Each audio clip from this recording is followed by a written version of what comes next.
بسم اللہ الرحمن الرحیم نحمدہ ونصلی ونسلم علی رسولہ الکریم اما بعد المرقات فی علم المنطق سبق نمبر 32 اور اس سبق میں ہم پڑھنے جا رہے ہیں اشکال اربعہ جو منطق کے اندر مشہور بحث ہے وہ اس کا اجمال تو ہم نے پچھلے سبقوں میں پڑھ لیا ہے، تو یہاں پر ہم شکل اول کو لے رہے ہیں۔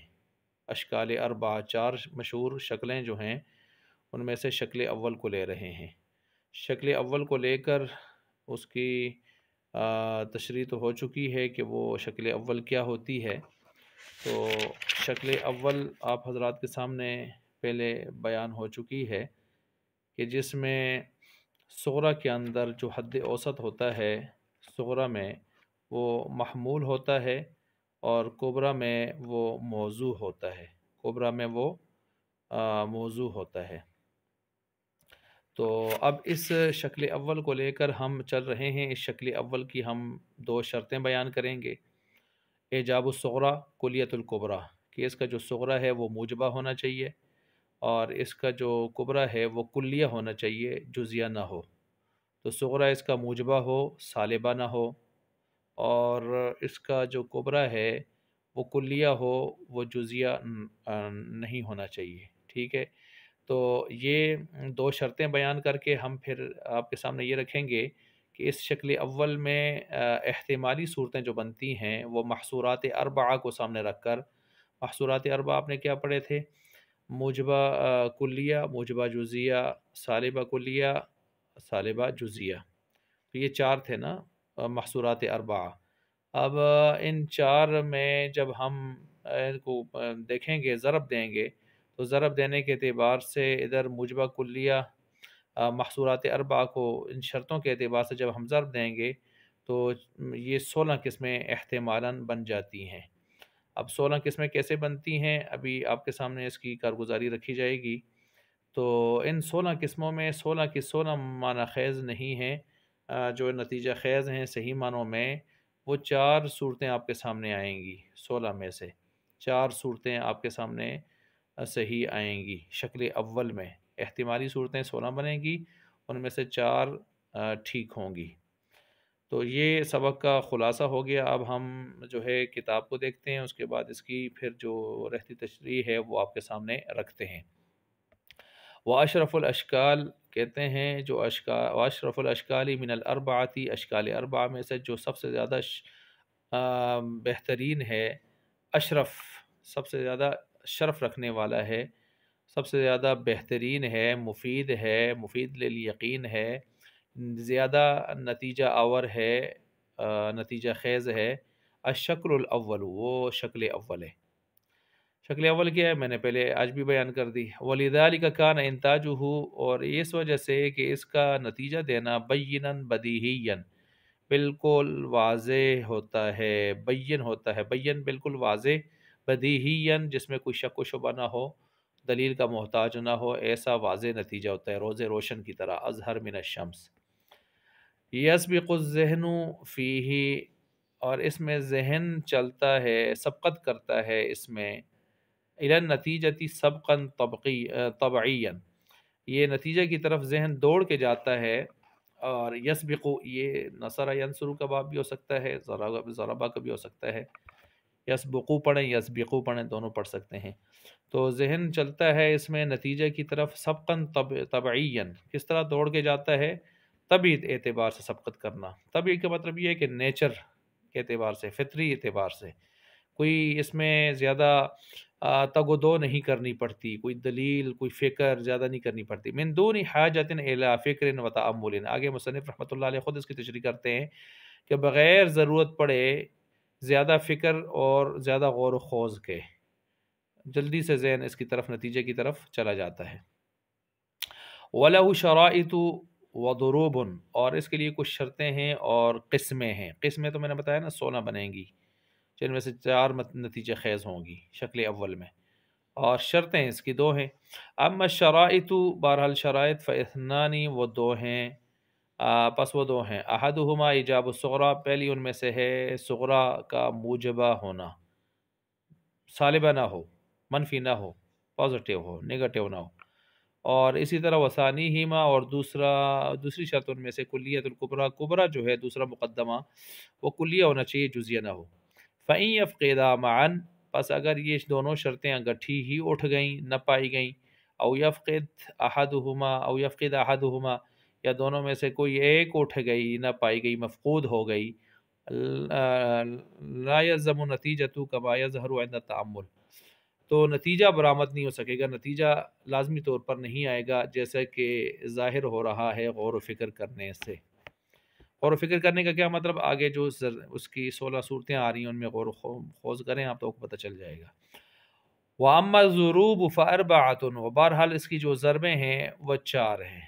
4 کس طرح کا ہے؟ محصورات اربعہ کو دیکھ کر، موجبہ کلیہ، موجبہ جزیہ، سالبہ کلیہ، سالبہ جزیہ، یہ 4 ہیں۔ لِأَنَّ الْاحْتِمَالَاتِ فِي كُلِّ شَكْلٍ 16، اس وجہ سے کہ احتمالات ہر شکل میں 16، وہ کتنے بنیں گے؟ 16 بنیں گے۔ ہر شکل میں کیسے 16 بنیں گے؟ صغرا کو آپ موجبہ کلیہ کر دیں تو آگے چاروں کبرے لگا دیں، ٹھیک ہے، چاروں کبرے لگا دیں، اس ترتیب سے آپ دیکھتے جائیں۔ تو صغرا موجبہ کلیہ ہے تو ادھر سے کبرے جو ہے اسی کے مطابق کرتے ہیں، موجبہ کلیہ، موجبہ جزیہ، سالبہ کلیہ، سالبہ جزیہ۔ پھر اسی طرح جو ہے صغرا کو آپ سالبہ کلیہ کر دیں، اس کے ساتھ چاروں لگا دیں۔ صغرا کو آپ موجبہ جزیہ کر دیں یا سالبہ جزیہ کر دیں، اس کے ساتھ چاروں لگا دیں، تو یہ 4 چکے 16، 4 ضرب 4 16، یہ 16 صورتیں بن جاتی ہیں۔ لیکن ان میں سے صرف 4 نتیجہ خیز، معنی خیز ہیں، مفید ہیں، باقی فالتو ہیں اور غلط ہیں۔ اور اب وہ 16 کی طرف اشارہ دے رہے ہیں، میں نے آپ کے سامنے بیان کر دی۔ اب کتاب کو دیکھتے ہیں، لِأَنَّ الصُّغْرَىٰ أَرْبَعَةٌ، کیونکہ صغرا اس وجہ سے صغرا 4 ہیں۔ 4 کون سے ہیں؟ موجبہ کلیہ، موجبہ جزیہ، سالبہ کلیہ، سالبہ جزیہ۔ وَالْكُبْرَىٰ أَيْضًا أَرْبَعَةٌ، کبرا کو بھی اسی طرح 4 کر کے اس کے ساتھ لگائیں۔ آنی الموجبۃ الکلیہ، الموجبۃ الجزیہ، السالبۃ الکلیہ، السالبۃ الجزیہ، والاربعۃ فی الاربعۃ 16، 4 کو 4 میں ضرب دیں تو 16 بن جاتی ہیں۔ صحیح ہو گیا؟ اب 16 تو بنا دیں عقلی اعتبار سے، عقلی میں ضروری نہیں کہ سب ٹھیک ہوں، کوئی صحیح بھی ہو سکتی ہیں، غلط بھی ہو سکتی ہیں، ٹھیک ہے جی، عقلی اعتبار سے اتنی بنتی ہیں۔ وَأَسْقَطَ، آپ یہاں سے بتا رہے ہیں تو جو عقلی میں صحیح کون سی ہیں اور غلط کتنی ہیں۔ اسقط شرائط الشکل الاولی، کہتے ہیں یہ شکل اول کی جو شرائط ہم نے بیان کی ہیں، جاب الصغریٰ اور کلیت الکبریٰ، یہ پیچھے بیان کی ہیں ابھی نا، تو یہ شکل اول میں سے ساقط کر لیتی ہیں 12، 12 صورتوں کو، 12 صورتیں اڑا دیتی ہیں، کیونکہ 12 صورتوں میں یہ شرطیں پائی نہیں جا رہی کہ صغریٰ موجبہ ہو اور کبریٰ کیا ہو؟ کلیہ ہو، تو یہ یا ایک شرط یا دونوں شرطیں آگے پیچھے ہوں گی، تو جن کی وجہ سے یہ ظاہر بات ہے صورتیں کیا ہو جائیں گی؟ خراب ہو جائیں گی۔ تو یہ 12 صورتیں خراب ہو جائیں گی، تو 16 میں سے 12 نکالیں تو پیچھے کتنی رہتی ہیں؟ 4، تو 4 وہ صحیح نکلیں گی۔ اب وہ 4 کی تشریح میں آپ کے سامنے کر دیتا ہوں، مثلا وہ 4 کون سی ہیں؟ مثلا ایک یہ ہے کہ موجبہ کلیہ ہو، صغرا موجبہ کلیہ ہو، اور اس کے ساتھ کبریٰ بھی کیا ہو؟ موجبہ کلیہ ہو، تو نتیجہ ٹھیک آئے گا۔ کل انسان حیوان، کل حیوان ان جسم، آگے نتیجہ آئے گا کل انسان جسم۔ دوسری صورت جو نتیجہ خیز ہوگی وہ ہوگا صغرا موجبہ کلیہ ہو اور کبریٰ سالبہ کلیہ ہو، ٹھیک ہے، جیسے کل انسان حیوان، لا شیء من الحیوان بحجر، لا شیء بھی پڑھ سکتے ہیں، لا نفی جنس ہو جائے گی، اور لا شیء بھی پڑھ سکتے ہیں کہ یہ لا مشابہ بلیس ہو جائے گا۔ لا شیء من الحیوان بحجر، یہ کبریٰ ہے، نتیجہ نکلے گا نتیجہ سالبہ کے اور اس کے تابع ہوگا لا شیء من الانسان بحجر، یہ نتیجہ نکلے گا، بالکل ٹھیک نکل رہے ہیں نتیجے۔ تیسری جو معنی خیز صورت بنے گی وہ ہوگی موجبہ صغرا موجبہ جزیہ ہو اور کبریٰ جو ہے ادھر سے موجبہ کلیہ ہو، جیسے بعض الحیوانی فرسن، بعض حیوان فرس ہیں، ٹھیک ہے، کل فرس سہال، ہر فرس گھوڑا جو ہے وہ ہناتا ہے، ہی کرتا ہے، اپنی آواز نکالتا ہے، بعض الحیوان سہال، تو ٹھیک ہے، یہ بھی ٹھیک ہو گئی۔ اچھا، یہ 3 صورتیں معنی خیز جو ہیں وہ میں بیان کر رہا ہوں 16 میں سے شکل اول میں۔ چوتھی آ گئی ہے صغرا موجبہ جزیہ ہے اور کبریٰ جو ہے وہ اس کے ساتھ بن رہا ہے سالبہ کلیہ، موجبہ جزیہ صغرا اور کبرا کیا ہے؟ سالبہ کلیہ۔ پھر اس کا اب دیکھیں، بعض الحیوان ناطق، بعض حیوان ناطق ہے، ٹھیک ہے، سارے تو ناطق نہیں ہیں۔ لا شیء من الناطق بناحق، کوئی ناطق جو ہے ناحق نہیں ہے، یعنی وہ گھوڑے کی طرح آواز نکالنے والا، ڈینچو کرنے والا نہیں ہے، تو ٹھیک ہے۔ بعض الحیوان لیس بناحق، بعض حیوان نہیں ہے ناحق، یعنی گدھے نہیں ہیں، تو ٹھیک ہے۔ تو یہ چار صورتیں آپ دیکھیں جو میں نے بیان کر دی ہیں شکل اول میں، یہ نتیجہ خیز ہیں، معنی خیز ہیں، اور باقی 12 جو ہیں وہ ساری کی ساری فالتو ہیں، بے فائدہ ہیں۔ ٹھیک ہو گیا، یہ میں نے آپ کے سامنے بیان کی۔ اب میں کتاب کی طرف جا رہا ہوں۔ کتاب میں آ گیا ہے وہ الصغریٰ۔ اب یہاں پر کہتے ہیں کہ شرائط و شکل الاولی 12 کو صورتوں کو اڑا دیتی ہے۔ وہ الصغریٰ الصالبۃ، وہ کون سی 12 صورتیں ہیں؟ وہ الصغریٰ الصالبہ کلیہ مع الکبریات الاربع، صغریٰ صالبہ کلیہ ہو، کبریٰ چاروں اس کے ساتھ مل جائیں محصورات اربع میں سے۔ والصغریٰ الصالبۃ الجزیہ، صغریٰ صالبہ جزیہ ہو، مع تلک الاربع، یعنی 4 محصورات کبریٰ، محصورات کبریٰ کے طور پر ساتھ مل جائیں۔ وہذہ ثمانیۃ، یہ 8 ہو جائیں گی۔ والکبریٰ، آگے 4 اور کون سی ہیں باطل؟ والکبریٰ الموجبہ جزیہ والسالبۃ الجزیہ، کبریٰ ہو جائے موجبہ جزیہ یا سالبہ جزیہ، اس کے ساتھ لگ جائے صغریٰ موجبہ جزیہ اور اسی طرح کلیہ، وہ اس کے ساتھ لگ جائیں۔ وہذہ اربعۃ، یہ 4 یہ ہو گئی۔ تو یہ 4 8 کے ساتھ ملی تو کتنی ہوگی؟ 12 یہ باطل صورتیں ہیں۔ فبقی اربعۃ ضروب منتجۃ، پس رہ گئیں 4 صورتیں جو نتیجہ خیز ہیں۔ منتجۃ، منتجۃ، یہ باب افتعال سے لیں، ینتجو اور ینتجو دونوں پڑھا جا سکتا ہے، ہاں، باب افعال سے یا باب افتعال سے۔ اب وہ 4 صورتیں معنی خیز کون سی ہیں؟ الضرب الاول، پہلی قسم، مرکب جو بنی ہوئی ہو، مؤلف، مزدوج بنی ہوئی ہو، من موجبۃ، موجبہ بھی پڑھتے ہیں موجبہ بھی پڑھتے ہیں، جو بھی پڑھ لیں کوئی مسئلہ نہیں ہے۔ من موجبۃ کلیۃ، موجبہ کلیہ سے بنی ہو، موجبہ کلیہ صغریٰ ہو، و موجبۃ کلیۃ کبریٰ، اور موجبہ کلیہ کبریٰ بھی ہو۔ ینتج موجبۃ کلیۃ، یہ نتیجہ دیں گے موجبہ کلیہ کا، نحو جیسا کہ کل جابا و کل بادا، ینتج کل جادا۔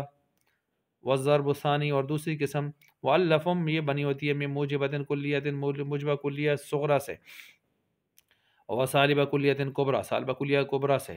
ینتج سالبۃ کلیۃ، نحو جیسا کہ کل انسان حیوان، حیوان بھی پڑھتے ہیں، حیوان بھی پڑھتے ہیں، لہی الحیوان، قرآن میں تو حیوان ہے، حیوان بھی پڑھتے ہیں، دونوں طرح پڑھ سکتے ہیں، لا شیء بھی پڑھ سکتے ہیں، لا شیء بھی پڑھ سکتے ہیں، کوئی مسئلہ نہیں۔ اسی طرح جو ہے لا شیء من الحیوان بحجر ینتج، یا لا شیء من الانسان بحجر، کتاب میں دیکھیں ساری مثالیں لکھی ہیں۔ نمبر 3، والضرب الثالث، تیسری قسم، ملتئم، جو بنی ہوئی ہو، بنی ہوئی ہو یعنی جو جوڑی ہوئی ہو، ملتئم التئام، جوڑنا کسی چیز کو، ٹھیک کرنا۔ من موجبۃ، موجبہ جزیہ سے، موجبہ جزیہ کیا ہو؟ صغریٰ ہو، موجبۃ کلیۃ کبریٰ، موجبہ کلیہ ادھر سے کبریٰ ہو، والنتیجۃ موجبۃ جزیۃ، نتیجہ نکلے گا موجبہ جزیہ، نہ ہو جیسا کہ بعض الحیوان فرس، بعض حیوان گھوڑے ہیں، ٹھیک ہے، وکل فرس سہال، اور گھوڑا ہی کی آوازیں نکالتا ہے، ٹھیک ہے، ینتجو، نتیجہ دے گا یہ دونوں، بعض الحیوان سہال، بعض حیوان سہال ہیں، یعنی ہنہلانے والے۔ والضرب الرابع، چوتھی جو مفید صورت نکلتی ہے، مزدوج، میں نے پہلے بیان کر دی، اب میں کتاب سے بیان کر رہا ہوں۔ والضرب الرابع مزدوج، جو بنی ہوئی ہو، کس سے بنی ہوئی ہو؟ من موجبۃ جزیۃ صغریٰ، موجبہ جزیہ صغریٰ ہو، سالبۃ کلیۃ کبریٰ، سالبہ کلیہ کبریٰ ہو۔ ینتج سالبۃ جزیۃ، اور یہ نتیجہ دیں گے جو سالبہ جزیہ کا قولنا بعض الحیوان ناطق، بعض حیوان ناطق ہیں، ولا شیء من الناطق بناحق، نہیں ہے کوئی ناطق حیوان، ناحق یعنی گدھا نہیں ہے کوئی انسان، کوئی ناطق۔ فالنتیجۃ بعض الحیوانی، پس نتیجہ نکلے گا بعض حیوان نہیں ہے ناحق، ٹھیک ہے، سارے تو ناحق گدھے نہیں ہیں نا، اور بھی تو بہت سارے دنیا میں جانور ہیں۔ تو یہ آپ کے سامنے یہاں پر بیان کر دیا ہے، اس میں مزید کوئی ایسی چیز نہیں ہے کہ جو آپ کے سامنے بیان کی جائے، جو ضروری باتیں تھیں وہ اس سبق کے اندر تقریباً آ چکی ہیں۔